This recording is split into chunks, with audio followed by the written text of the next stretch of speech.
Welcome to Shrimperscast with me, Paul Hill. And me, Steve Mansfield, on today's show. Christmas comes early for Shrimpers fans as contracts exchanged before Kidderminster game. Santa's sack is bulging with long-term contracts for King Kev and his merry men. Blues down Harriers but bitten by bees on Boxing Day. And Southend face more Barnet than all the barbers in Leigh-on-Sea as a trip up the Northern Line beckons.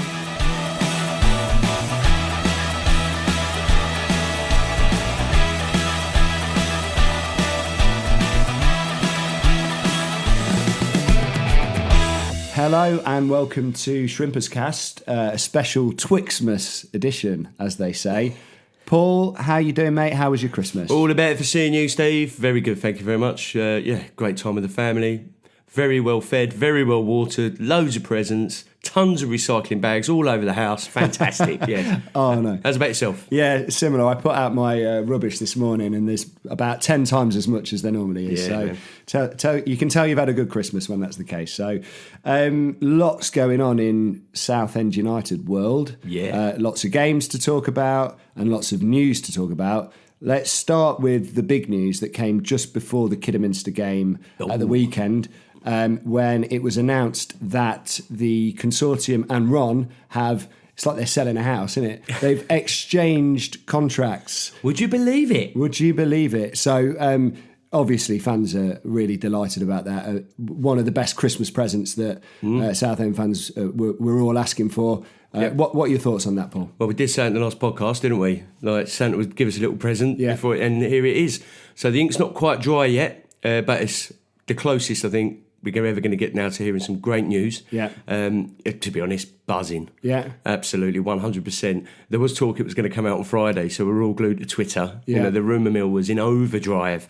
And I wish I was at that game. Can you imagine it on the terraces? Yeah. 1 hour before kick-off, that news comes out. Yeah. Oh, I don't think the result would have mattered. Everyone was just jumping around going balmy, weren't they? It was fantastic. Yeah, it really was. The result was obviously positive as well at Kidderminster. We can talk about that in a bit more detail later. But yeah, I think the fan base are obviously very, very pleased with the takeover. Long time coming. Yeah, absolutely. And there was some associated news quite close afterwards with the announcement that Kevin and his team have been given extended contracts. Not many people would have disagreed with that decision. Perhaps that chap that you were describing who was giving him stick a couple of weeks ago for what was it? What was that? He was telling him to make subs and change formations with no subs, limited formations. But no, absolutely 100% positive news, and you're leading from the front there, aren't you? Yeah, they are the core. Yeah. These men are going to be the ones that are going to get the players in, get us up that league table, back into the Football League. So it's like start at the top, sort out the managers, sort out the coaching team and the backroom staff, lay them foundations, get it right.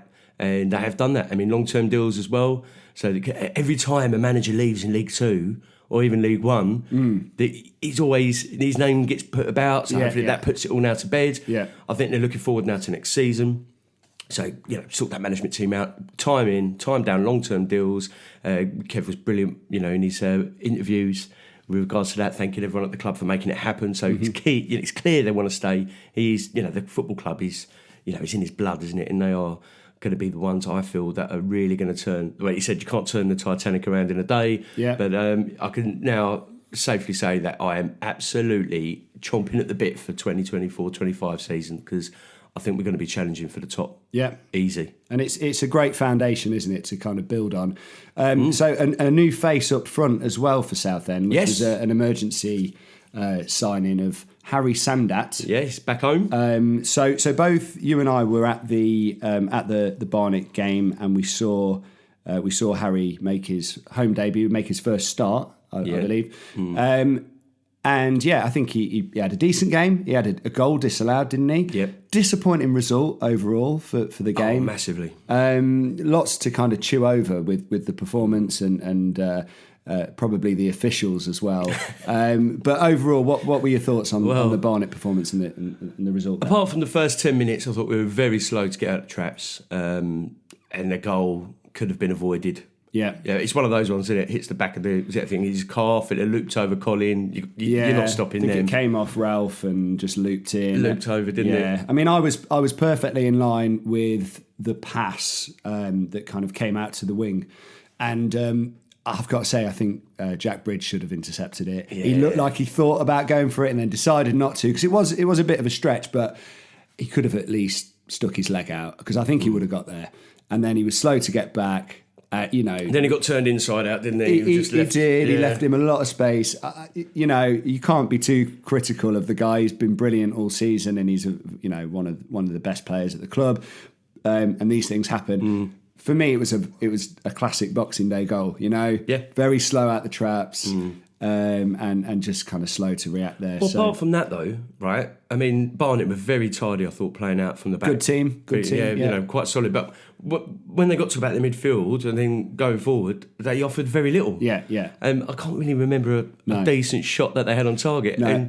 And after that, the amount of offsides, on my word. Well, not just that. I mean, Southend made a lot of chances as well. And had a few saved. Sandat had that kind of tame effort. I think Wes had a really good strike from outside the box that was tipped over. Yeah. There was lots of kind of endeavour, but not any sort of final ball or that bit of quality at the end. But I thought Southend, it was overall, I felt it was quite flat. It was quite a flat performance, classic Boxing Day thing. Everyone's tired, loads of games, no subs still. And I think the crowd as well. Everyone's a bit hungover, aren't they, on Boxing Day? So it wasn't quite as bouncy as I'd anticipated. But I think Harry, he was. Lack of experience there, because he could have had a good couple of goals if he just put his laces through them. I think he was trying to be too cute with them. Yeah. I mean, Wes's strike was fantastic. And there was one that Gus nearly got in and it was cleared off unlucky. The line. We could have been, again, it's similar to the Bromley game, we could have had two in the first half again. Yeah. We're just missing that striker. Yeah. Villette was up front, and with Sandat, and again, it was a little bit slow to that second ball. And, like I said, with all the endeavour, we're just missing them strikers, missing them new faces. Yeah. I mean, that second half when we came out, it was just all us. I mean, down that left with Ralphie, Bridge and Fongook, I mean, wow, some of the stuff we were playing was fantastic. Yeah, and there was only one team, apart from the penalty. I thought one team in it here going forward. And, I mean, you were probably closer to where we were. I was in the issue in the West for that offside goal, but... Wow, how close was that? Yeah, I mean, my initial I wasn't in line with it because it was quite high up and I was closer to the goal. My initial thought was it's marginal, if anything. He took the goal really well, went round the keeper, slotted it in nicely. Watching it back on the replay, I think in a non-VAR world, which obviously Southend are in, that there's no way that's an offside, because the benefit of the doubt should be going to the attacker. Okay, there's a chance maybe his kneecap's offside or his big toe or something, but you can't tell that, So in when we're not reviewing with the lines and all that, and you don't see that I watched the highlights back, it didn't look offside, did it? No. And therefore. It actually throws up this quite interesting question for football fans, I think, because, we all watch the Premier League as well and we all hate VAR and we want it gone. But then if you don't have VAR, you've got to accept that sometimes these decisions are going to go against you. And that's what happened here, I think, for Southend. I would have preferred to see the lino let that one go, because there's no... I mean, he seemed convinced. He put his flag up very quickly. But... I don't know how he was so sure, because it was very close. They were a bit flag happy all afternoon, to be honest. Yeah. I mean, in that first half, there was a couple where the Sandat was offside, but it wasn't interfering with play. And it was like flag up, and you were like, just let the game go. He's not interfering with anything. And I think, again, TV cameras were back down there. Yeah. And I think there was a bit of pressure there maybe for them. Yeah. I thought the referee, she did really well again. I mean, she got applauded off Oxford City, wasn't it? Yeah, and I thought she was fairly solid, but I thought she was let down by her linos. Yeah. And it's just, again, National League standard, fantastic, love it.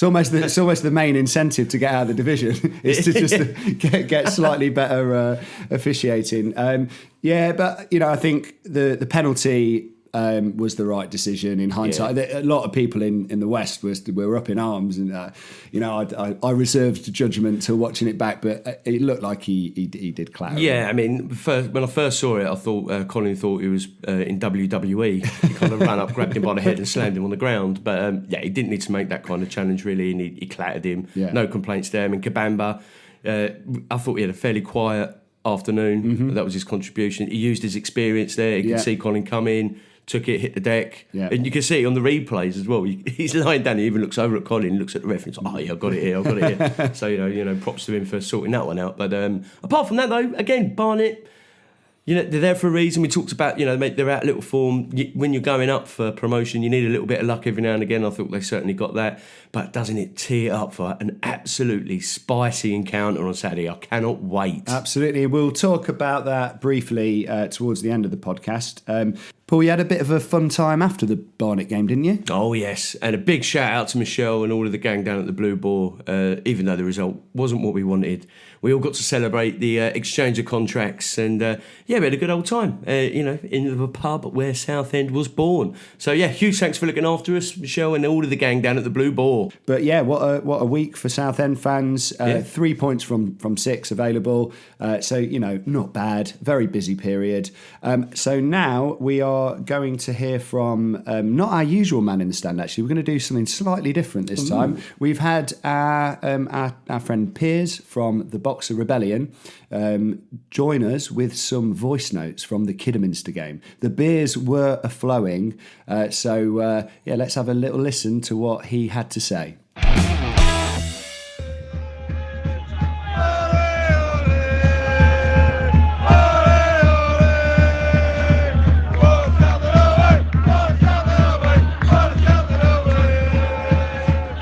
So with a long trip up to Kidderminster on the Saturday, we've got our very own travelling Wilbury. It's Piers on the beers giving us his thoughts.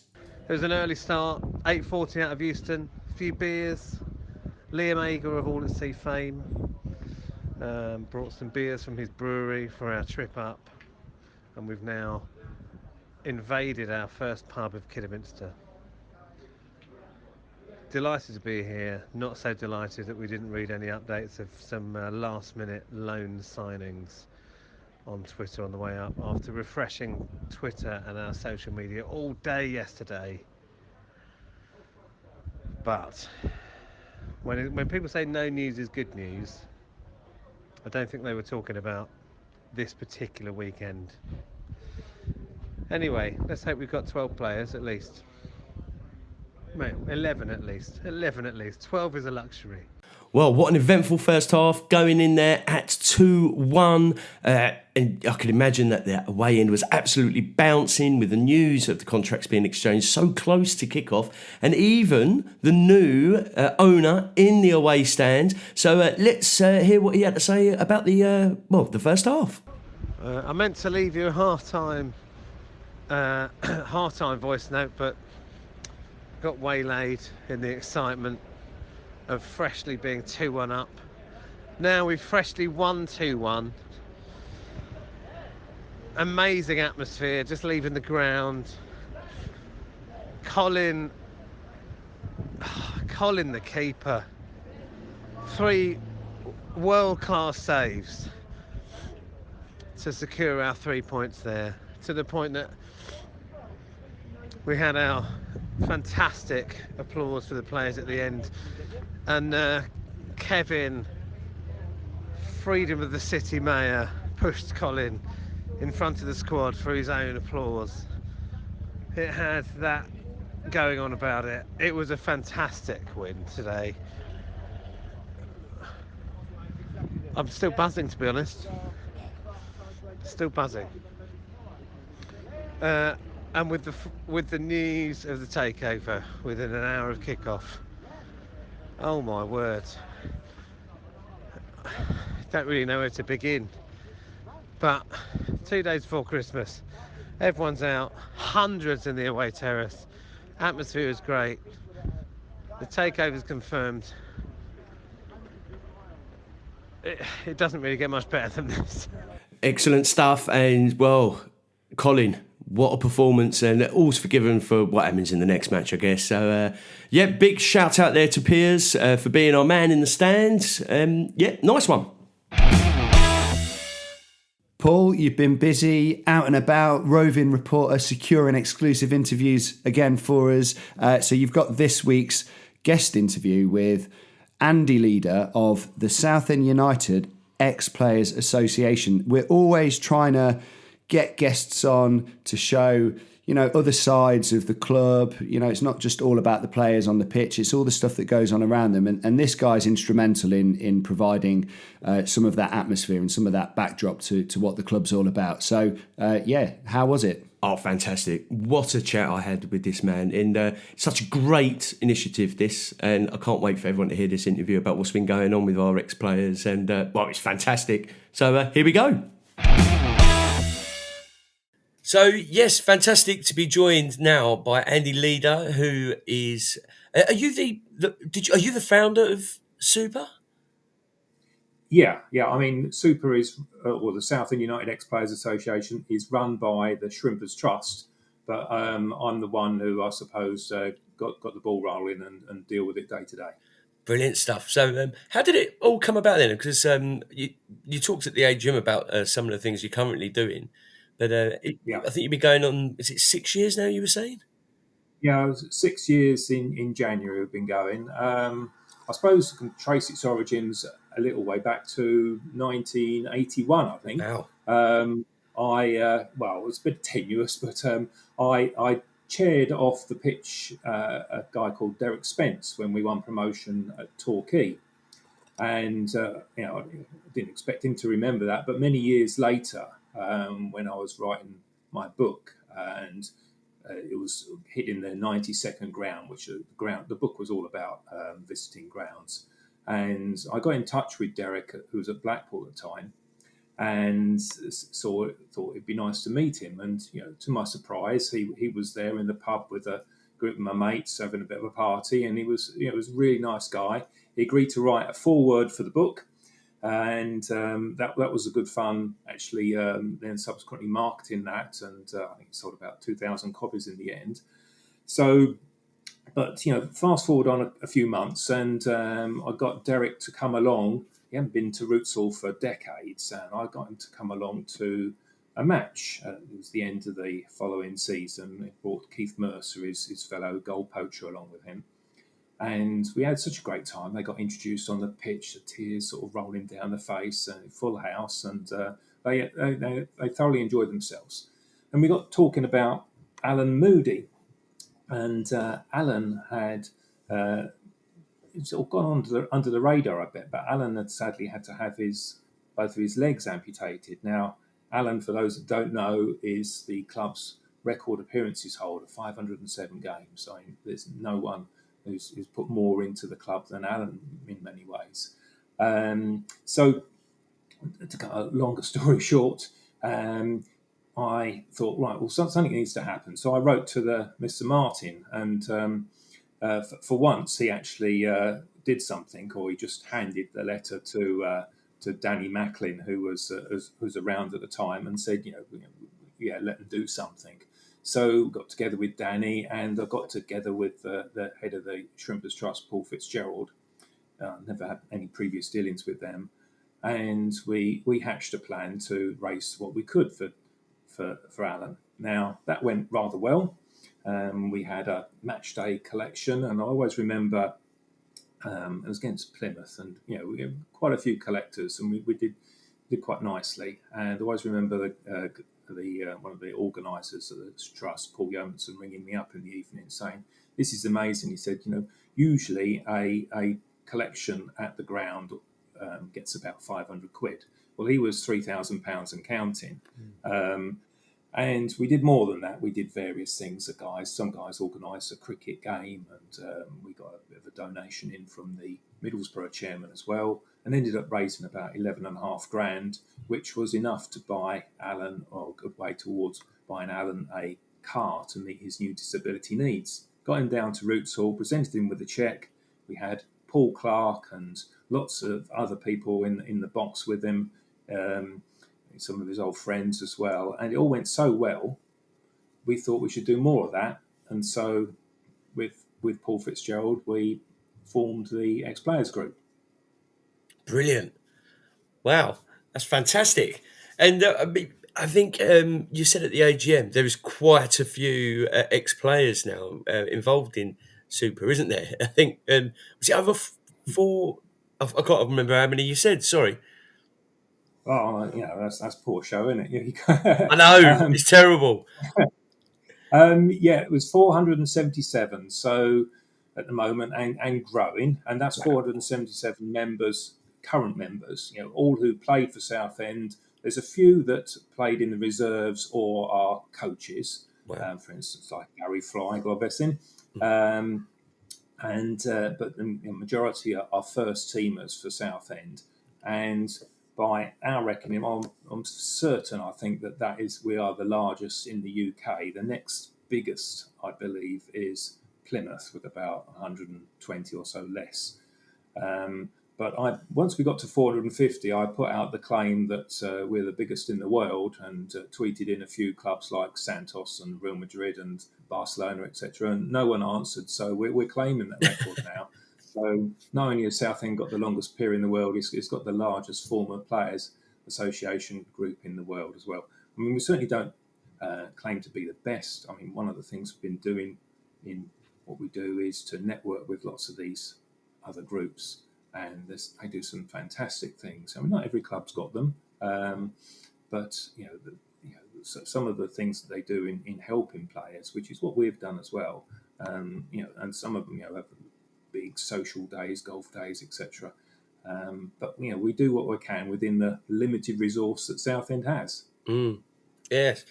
And well, it's great there is that thing there, isn't it, where ex-players can still kind of network, link in again, and chew the fat over the old games and times. And we see them quite a lot at the home games. It's great when they bring them out on the pitch before the match, and they get to kind of come back onto the hallowed turf of Roots Hall. And so, how hard is it to kind of track some of these players down? Because sometimes they kind of, when they leave the game, don't they? They might go into different industries, or not many stay in the game, do they really? So, is it a challenge to try and track players down, or is it just someone they'll call up and go, "Oh, we've got somebody here," or you'll say, "Oh, can I join your the association, please?" Well, although it's majority is me, but it's mostly I do have a good few people that help us. I'm Southend fans like Dave Brabin, Paul Napper, Dave Bishop, and quite a few others who are quite keen on what Super is all about.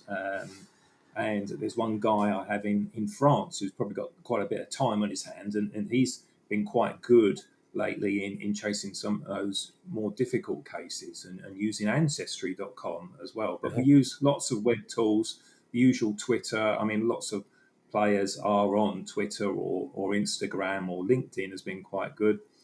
But, it's all about, who knows whoever and passes on the word. Sometimes it gets quite speculative. We'll find who we think is the son of a player and contact that person. And sometimes get rebuffed saying, they're nothing to do with them. So we've had one guy, played for us in the 70s, Willie Coulson. We didn't really know where he'd ended up, but there was a little article we found after a lot of web searching about him living in Australia in a little town. So I managed to find a link to a sort of a local sheriff's office in the town, saying, does anyone can you help us contact Willie? And they did put us in touch, and Willie is now a member, which is great. So there's lots of things. Like some are quite easy, as you say. I mean, Frankie Banks, he's all the time around Southend, so he was quite an early catch early on. But yeah, it's quite challenging, quite interesting as well. We have been rebuffed a couple of times. Oh, really? One guy played in the 80s only once, and quite annoying really, because I think he's the only guy that season that we haven't got, because it's a little bit like having a Panini sticker album, but in real life in many ways. He was the only guy in one season that hadn't joined, and He said no. And it took a long while to trace him, and he said, "No, well, thanks for tracing us. Appreciate it, but I'm not joining. The last thing I want to do is be reminded of the club. Didn't have too good a time there, but most are positive, and actually all are positive, really, apart from the odd one, and all are quite pleased to be remembered. Some guys, absolutely astonished that we've found them, and they've only made a handful of appearances, and have now got a renewed interest in the club, which is what it's all about, really. As you said, meeting these guys as well. We get with the club's help, and the club have been brilliant in this. Despite all what's going on, they've always sought to help us provide facilities for returning players, and we can bring them into the Legends Lounge and make their day a little bit special. We often, get them to help with the quizzes that are run in the hospitality lounge, show them the dressing room, behind the scenes, and then get them on the pitch. We're just starting to do a halftime Q&A session, and afterwards in the far post bar we'll do a Q&A there. And the facilities obviously are quite humble. Most of these places, most of the players will comment that nothing's changed in the last 30, 40 years since they've been to Southend. And it makes me quite laugh, actually. I was guest last year with the Plymouth guy who runs their former players association, and got shown into their new hospitality lounge where he was doing an interview, and he said, "Come with me," and we're going to the bar, and just and brought the ex-player guest that he had with him, and we went into the bar, and there was about 300 people there all sitting and listening to a band playing, and they saw Paul, this guy who's the organizer, come in instantly. Played his theme tune that he comes onto with the player, got him, sat him down. He had big speakers either side, and he did his interview, and it was all really well received. Everyone listened. Well, that doesn't happen at Southend. We invested at the Shrimpers Trust in a little portable PA system for a couple of £100, and after the game, I get the player to wait in the car park whilst I nip back to my car, pull that out the boot, and wheel it into the Far Post Club, fighting against the tide of people wanting to come out the ground. We go into the Far Post Bar, and everyone's babbling away there, and to actually plug it in, and then to get everyone's attention, I put the microphone right near the PA, which makes this horrendous noise, and then everyone stops, and then we start. So people are a little bit used to it now, so it works. So it's homespun, but it's good fun, and I think we look forward to the day, of course, well, don't we all, that the club will have some better facilities. Yes, very much so. It's really pleasing to hear what Tom and the Consortium have planned for that East End. I think we do need to kind of bring it up to the 2020s, don't we? It'd be great to have our own little conference rooms, banqueting rooms, and all of that stuff going on. It would be, raise the profile a little bit. It'd be fantastic. But you can't beat a good bit of feedback. I'm a musician myself, so I know exactly what that horrendous noise sounds like. And again, it gets right in the middle of your head, doesn't it? But it's certainly great for attention. Yeah. I mean, the facilities, we are lacking there, clearly. Yeah. And we're forced really to go outside of the club when we want to do something. Earlier this year, we had a tribute event to Dave Smith, our former manager, who passed away a year or so ago. And we had 26 of his former players along. Glenn Pennyfather was the host, along with Derek Spence, and they did a brilliant job. And we had such a fun evening, but we had to get a reasonable number of people in. We had to go outside, and we went to the Essex Bowls Club. And we're going to do a similar thing this February with Peter Taylor. And again, we're going outside of the club. But once that East Stand, we all hope, gets redeveloped with some decent facilities, we can bring this within the club, help the club to make money, which is what the Shrimpers Trust is all about, and supporting the club. So it's a win-win. Then we can start to I think properly engage with everyone and the club, because maybe not everybody has heard too much about SUEPA, and it's I think that's something we want to change. Oh, definitely. I mean, like I said, I've kind of just heard bits and pieces and seen you on Twitter and Facebook and the like. And it wasn't until you spoke at Edgeham I realised, all the incredible stuff you do and all the hard graft going in to track down those 470 odd ex-players, and the list will continue to grow, no doubt. Yeah, I think it gets harder and harder. And well, we've got a bit of a boring stato, but we've got 61% of those former players still alive in the association now. Quite a few that haven't joined us from the more recent seasons. We're tending to find that the 70s and 80s are good hunting grounds, and a lot of those players have probably got a little bit more time as well once you've tracked them down, because not all are on the internet.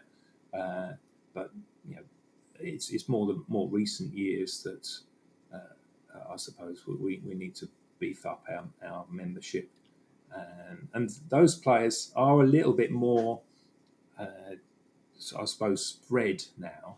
And we've had quite a few foreign players who then go back overseas once they finish playing, so they're a little bit more difficult to get in touch with. But that said, we're helping one of our former foreign players at the moment, Jakub Sokolik. Jakub got in touch. He's a fairly recent joiner, but he got in touch with us saying that he's having some real severe problems with his 2-year-old son, who's got a rare form of blood cancer and receiving treatment for it. And he's back out in Czechoslovakia, where I suppose the healthcare isn't quite so good as we might find in the UK. And he's having at the moment, or wants to have, a second course of treatment. The first course of treatment worked really well, but he'd started to do his own GoFundMe page, and this hadn't really got too far. So in the last 2 or 3 days, we've got involved in helping that. Got the club to put it on their website, done a lot of social media work, and we've boosted that. We're now well over 2/3 of the way to the 6,000 target. So it's little things like that's good to do. So it's not just the visits, but if we go back a couple of years, we had a guy called I forget the name now. That's terrible, isn't it? You'll have to edit this bit. That's right. That is great. But we had one guy who his gardener got in touch with us saying that this guy used to play for Southend, Bobby King. That's it. Get there in the end.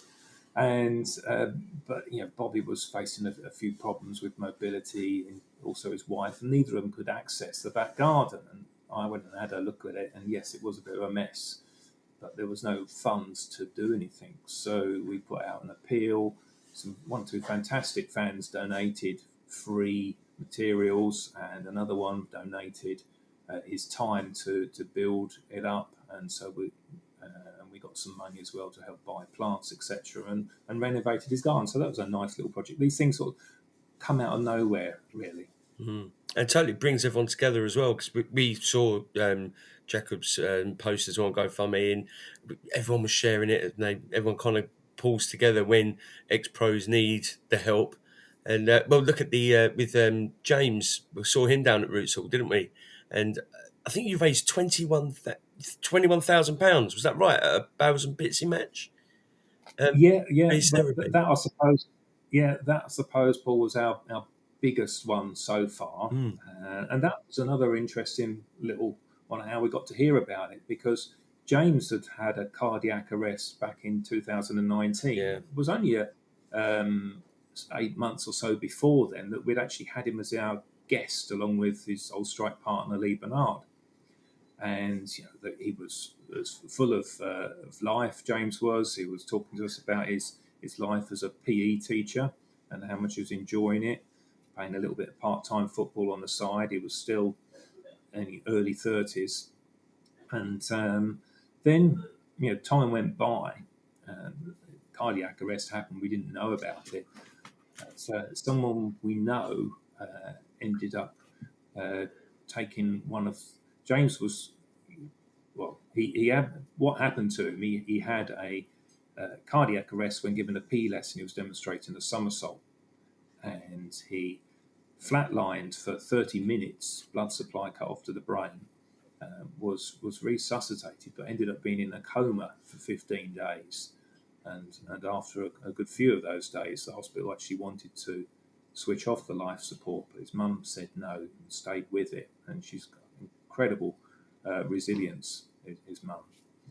And he pulled through, but of course he pulled through thanks to the what he suffered with severe physical and mental health problems, and now needs 24-hour care and lives in a care home in Westcliff. And it was at that care home that someone we know dropped off a care worker there and found out that a guy called James Walker was in there, and the penny dropped that could be the same James Walker that used to play for us.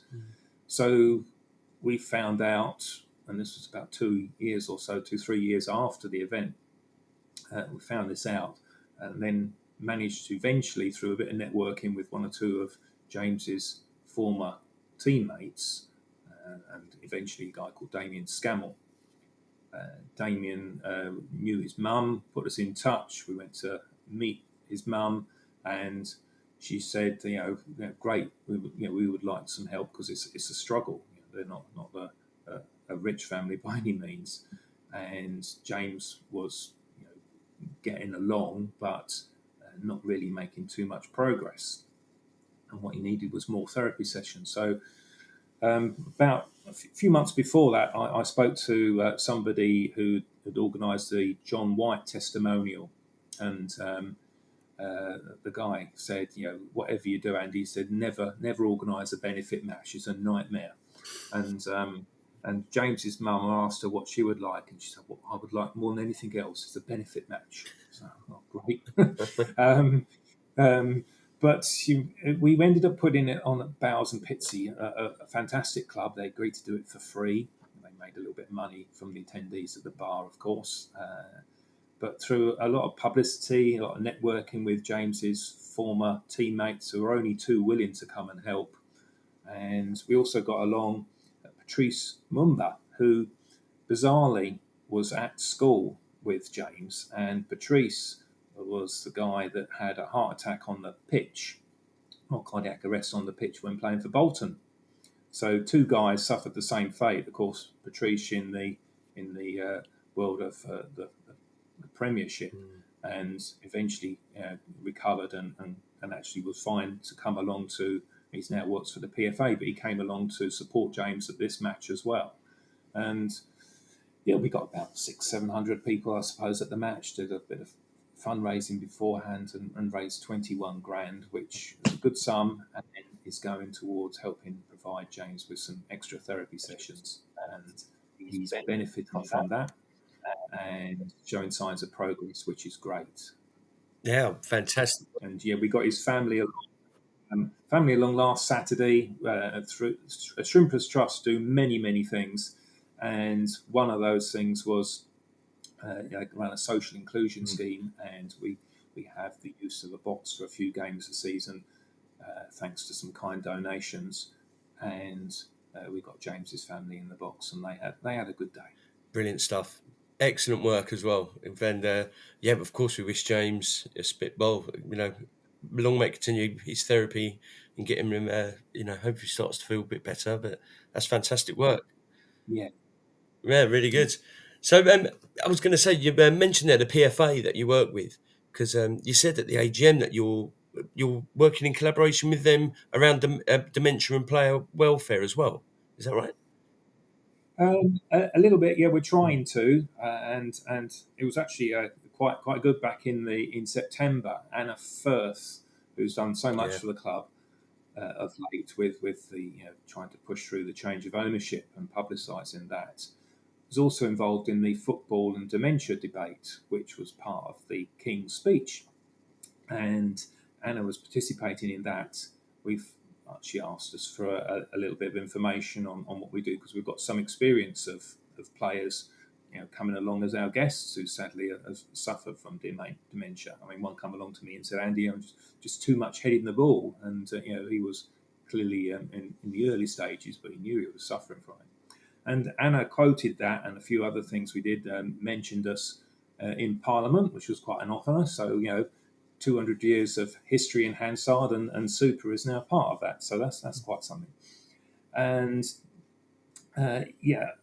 we've also been trying to network, as you mentioned there, with the Professional Footballers Association, which is quite a slow burn because the PFA have undergone an awful lot of change in the last couple of years. But one of the good things to come out of what they're doing is to set up a brain health fund, and they've got some great people working on that.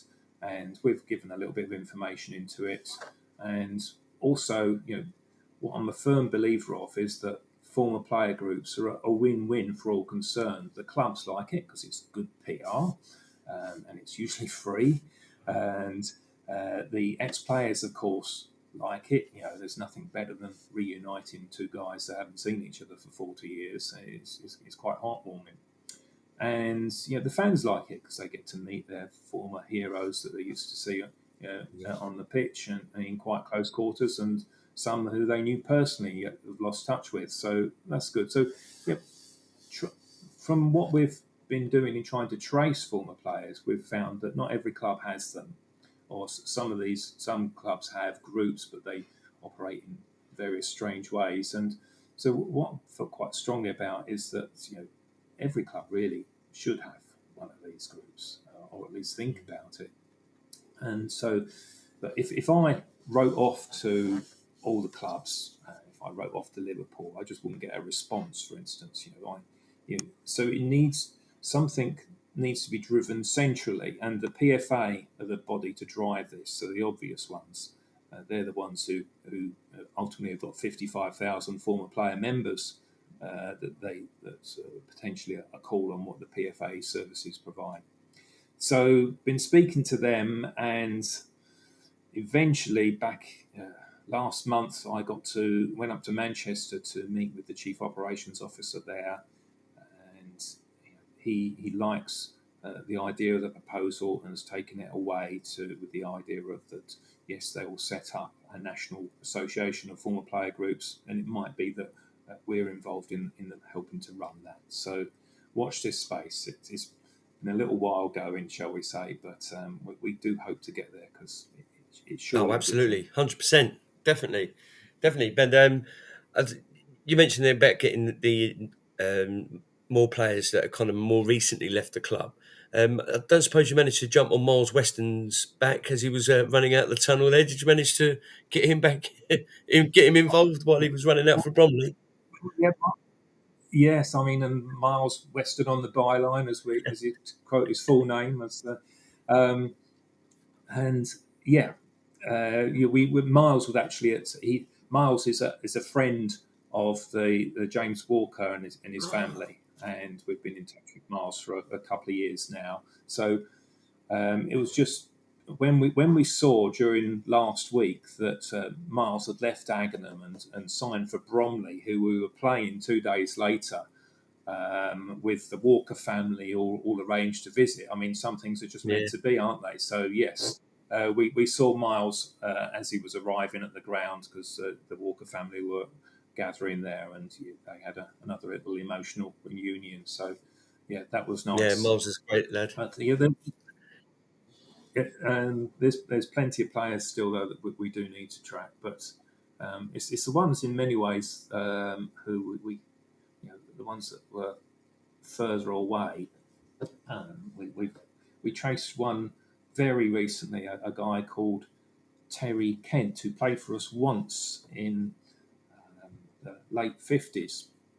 And he was amazed when we found him because I found mention of him on a cricket club that he used to play for, a little local one. And he's one of these rare guys who's played professional cricket and professional football.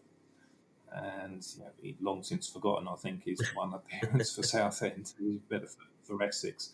But through the cricket club and the social group there, they eventually answered my email and got us in touch. So it's finding little ones like that, and and hopefully in time we can get lots of them along to more reunion events at Roots Hall, because that's what I think really works well, and the club I think like it. Absolutely, yeah, we love it too. So I can't. Yeah, I mean, Did you see we had Stevie Phillips? I think it was the season before last now, but he was our guest last game of the season, and Stevie was a prolific goal scorer for us in the 80s and many other clubs too. And he absolutely loved it. He got onto the pitch, and what I've been trying to encourage the players to do is to go more towards the centre circle and acknowledge all sides of the ground, because I do worry a little bit that everything we do is a little bit East Stand centric, and we want people in the West and the South to know what we're doing. And told Steve this, and he walks to the centre circle and he carries on walking with his arms aloft, really drinking in the applause, and probably most of the people thinking, who's this guy? But let's clap him anyway. And he walks across to the West Stand, sits down on the perimeter fence, gets a lady out of the crowd who I don't know whether he knew or not, and gets her to sit on his knee and has a chat with her, and then walks back across the ground, by which time all the players are wanting to kick off the game, because... So I think he's been one of our most interesting guests. Brilliant. Well, yeah, what way to kind of take it all in? Just have a bit of a tour, walk around, have a bit of a chit-chat. He enjoyed his day. I mean, as I think them all, really. I mean, coming back to Southend, it's a special place. There's a lot of love out there for our former players. Yeah, 100%. Even the ones that kind of leave on bad terms, or managers that leave on bad terms. Because I saw you've got an event with Barry Fry coming up as well. That seems really interesting. That one. Well, Barry is amazing, really. I mean, it's not our event in that it's been put on by it's been at Holbridge Sports in January or February. But certainly I'll be along to that and have been helping to promote it. And Barry, as he typically does with him, it's all for charity. And he's been one of our biggest supporters. I don't like keep badgering our former player members, but when I do ask for something, Barry's always first in line to either sponsor a balloon in a balloon race or put his hand in his pocket to help one of the players that we're trying to run an appeal for. And I mean, he also, I try to keep SUEPA out of the political stuff. I mean, the club, the Shrimpers Trust are the ones that have been driving that with the other supporters groups and all the change that's, of course, going on that we all talk too much about of late. But the one thing I felt that, SUEPA probably needed to do something. So we got them I asked the players if they would like to do a little video, sort of a message to Ron, and we got over 20 of these. But by far, I think that one of the most intriguing ones was Barry, and he stepped up straight away, first one to put one in, and his was heartfelt as well because he had actually been bitten by owning a club himself, and realised in the end he didn't quite know what he was doing and took on more than he could cope with and had to let go. So his message to Ron was quite heartfelt, and some of those messages got even mentioned on Talk Sport. So that was quite. No, that was great seeing all those former players and managers as well. Them, pleading with Ron and just saying, "Come and do the right thing." Fingers crossed it will get done this side of 2023. Fingers crossed, because we I didn't know if Kev maybe had given you a ring and said, "Do you know if anyone can still run around the pitch? Can anyone string up some boots?" Oh yeah, I mean we've got 47 goalkeepers, so we could. A lot of them won't be very fit, but I thought if we could probably put them all on the line, then stand we half should a be chance. Most of the goals. Yeah, we've got 130 odd defenders, so that should should make quite a good defensive. People struggle to get through that one, wouldn't they? Yeah. Our oldest member we've got two guys that are 89. Wow. So I think they won't pass the fitness test these days. No, it'd be a bit hard to wheel them out, wouldn't it? It'd be a bit unfair on them. Yeah. But I'm just bringing up your socials here. So have you got Twitter and Facebook and all of that going on for SUEPA? Yeah. So we're certainly Facebook and Twitter are the mainstays, perhaps. Twitter's very good.